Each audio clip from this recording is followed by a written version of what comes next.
Pasukan na nga sa Lunes. Buti nga dito sa Maynila ay may pa-school supplies. Kailangan nga lang muna na umattend sa Brigada Eskwela. Naglakad nga lang ako papunta dahil walking distance lang ang school ng panganay ko sa amin. Pagdating ko nga ay dito ako umupo sa malapit sa bigayan para syempre una na sa pila. Kahit na naka-target lock ako ay nakikinig naman ako no. Gusto ko nga lang din talaga mauna sa pila para makauwi ako agad kay Chloe. Nang matapos nga ang meeting ay ayun, sumakses naman ang person at unang-una sa pila. Eto nga't unboxing time tayo ng ating mga nakuha. Isang malaking bag na akala ko may laman pa. Char.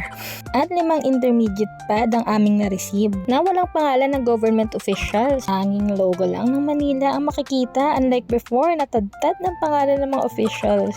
Maganda at malaki naman yung bag. Mukha siyang waterproof. Mukhang maganda at matibay din naman yung mga zipper.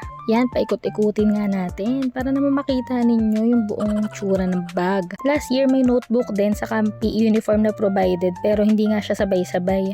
Share ko lang din kung ano yung tsura ng loob nito. Malaki siya, kasya mga libro. At ang dami ring compartment.